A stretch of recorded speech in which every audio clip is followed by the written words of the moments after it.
Quand les enfants d'Athènes se présentèrent devant Ariane, Thésée, le héros, resta debout en geste de défi.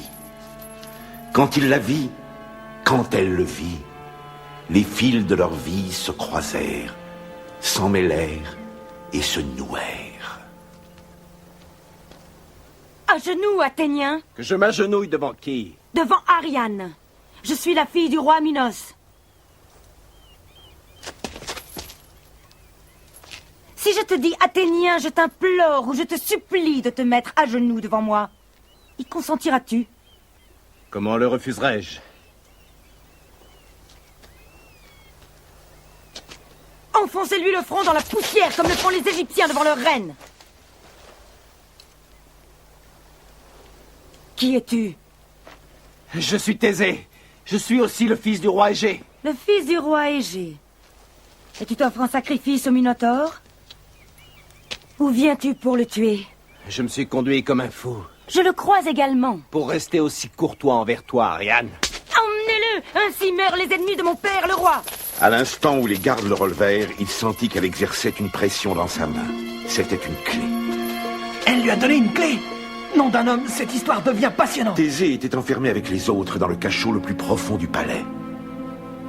Ceux qui dormaient se débattaient avec leurs cauchemars. Ceux qui ne dormaient pas réfléchissaient à leur destin. La scène de leur mort envahissait constamment leur esprit.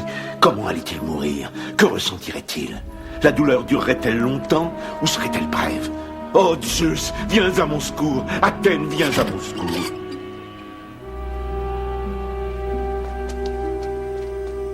À l'autre bout du palais, tu trouveras une porte incrustée d'or. Franchis-la et tu entreras dans le labyrinthe. Laisse ce fil de chanvre se dérouler derrière toi. Il guidera tes pas au retour. Continue d'avancer en descendant. Et au cœur même du labyrinthe, tu trouveras la bête. Pourquoi fais-tu ça pour moi? Parce que le sort jeté sur Athènes menace aussi la Crète. Et à cause de ta façon de me regarder. Comment est-ce que je te regarde? Comme ceci. Et comme cela. Pour quelle raison désires-tu la mort du Minotaure? C'est la honte de ma famille. Et c'est une honte pour moi. Et puis quelle vie a-t-il dans le noir, sans amour? Ne m'en demande pas plus. Alors va et tue la bête. Promets-moi une chose. Promets-moi que si tu reviens, tu m'emmèneras avec toi. Je te le promets. Alors Thésée, le héros, ouvrit la grande porte donnant sur le labyrinthe.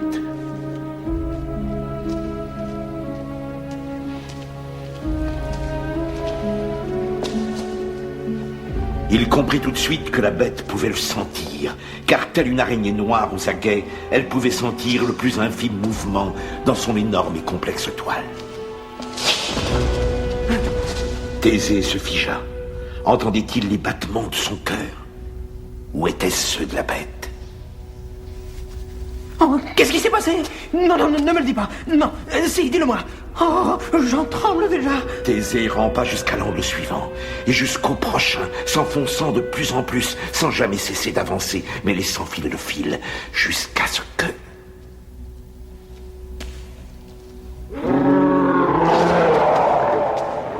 La puissance d'un taureau, la ruse d'un homme.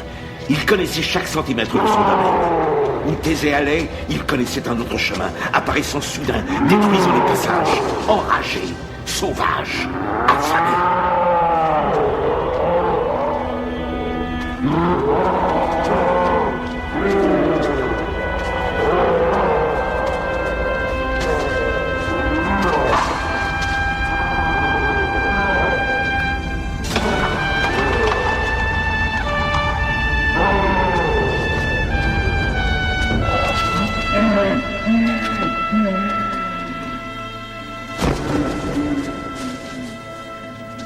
Il gisait là, sur le sol, perdant son sang.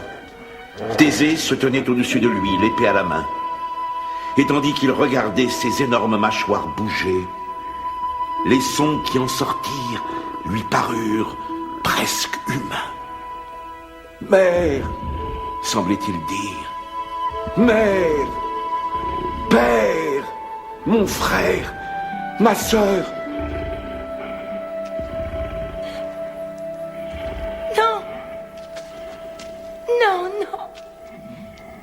Non, ne le tue pas. C'est mon frère.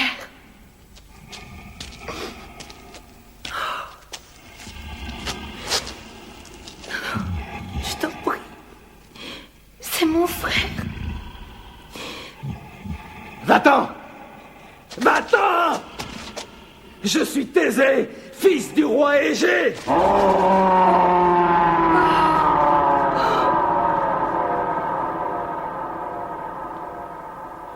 Est-ce qu'il l'a tué? Oui, il l'a tué.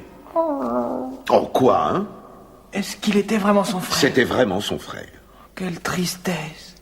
C'est pour cette raison qu'Ariane venait toujours ici, parce qu'elle était sa sœur. C'est exact. Est-ce que Thésée était obligé de le tuer et il pouvait l'apprivoiser? Thésée ne voyait en lui que la bête. Il ne voyait que le moment où il brandirait ses cornes devant le quai d'Athènes. Le visage de son père, son immense fierté, le héros revenu en vainqueur. Il n'avait vécu que pour ce moment-là, sa venue au monde, le rocher, son épée, ses efforts. Tout pour le moment où il trancherait enfin la tête du Minotaure. Une heure s'était à peine écoulée qu'il quittait le port, embrasant les navires crétois, mettant directement le cap sur le large, ayant pris soin d'envelopper la tête de la bête dans une voile. Ariane est partie avec lui? Oui, il l'a emmenée. Elle était folle amoureuse. Dès le tout premier instant, elle l'a aimé comme une folle. Mais elle sentit déjà le cœur de Thésée se refroidir, enivré de sa gloire. Elle contempla la voile ensanglantée qui recouvrait la tête de son frère, ainsi que la flotte de son père qui brûlait. Et tandis qu'elle regardait les côtes de la Crète se confondre avec l'horizon, son sang se glaça, car elle savait qu'elle n'y reviendrait jamais plus. La nuit suivante, ils jetèrent l'ancre à Naxos. Ils étaient certains d'y être en sécurité. Ils dansèrent. Les 14 Athéniens dansèrent les pas rituels de la victoire. Ils festoyèrent tard dans la nuit. Les flammes, le vin, le triomphe rougeoyaient leurs visages. Ariane observait, livide comme le péché. Elle observait et attendait que son nouveau seigneur la rejoigne, espérant qu'il vienne partager sa couche. Lorsque le feu ne fut plus que braise, lorsque les jarres de vin furent vides, lorsque ses jambes ne purent plus le porter, Thésée la rejoignit. Toute la nuit, il se perdit en promesses, toutes sortes de promesses, celles d'un homme à une femme, celles que son père avait faites à sa mère et qu'il avait rompues. Alors, il l'a épousée? Quand Ariane s'éveilla, son amant avait disparu. Le soleil resplendissait sur la plage déserte. Elle le chercha partout, mais il était loin. Elle courut jusqu'à la côte, traversant les cendres du festin, courut jusqu'aux empreintes des pas des danseurs et plongea dans l'eau, tandis que le navire à voile noire emportait le beau héros vers Athènes. Thésée, attends! Thésée, fils d'Égée!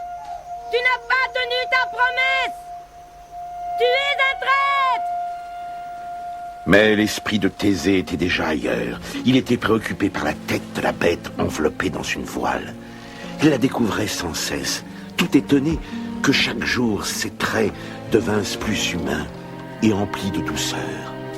Elle était dans sa voile blanche. Il avait promis qu'il la hisserait à son retour. Je sais. Il n'aurait pas dû mettre la tête dedans. Il avait promis à son père. Le roi Égée devint vieux à force de scruter l'horizon. L'attente accéléra sa vieillesse. Lorsqu'un jour, debout au bord d'une falaise, il vit une voile approcher. Il retint sa respiration. Tu m'as éloigné de l'hôtel de ma famille par la ruse. Le sang de mon frère macule mes mains. Perfide! Ses yeux faiblissaient. Le soleil était si aveuglant. D'abord, il ne put dire si la voile était blanche ou noire. Tu emmènes la malheureuse tête de la bête avec toi, mais aussi mon cœur. Mon cœur! Mon pauvre cœur! Tu m'abandonnes sur ce rivage sans que je puisse m'en échapper. Je te maudis. Je te maudis. Je te maudis. Le cœur brisé, Égée se jeta dans la lumière éblouissante du jour et plongea dans la mer qui depuis porte son nom. Je maudis ta naissance. Je maudis l'amour que j'avais pour toi. Vous les dieux qui voyez toutes ces choses, entendez mes cris. Voyez mon désarroi! Que le ciel avale son ombre, que la mer l'engloutisse, que la terre ensevelisse son âme! Il m'a abandonné!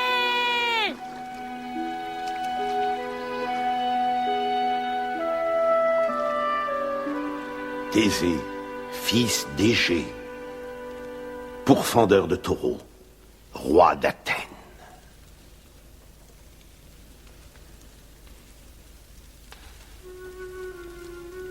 Souvent, la nuit, il rêvait qu'il errait à travers les couloirs tortueux de son palais, cherchant, comme il l'avait fait une fois auparavant, un monstre à tuer.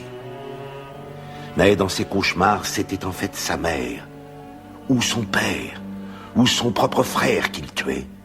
Et quand il voyait son reflet dans la glace, c'était le monstre qui avait ses traits.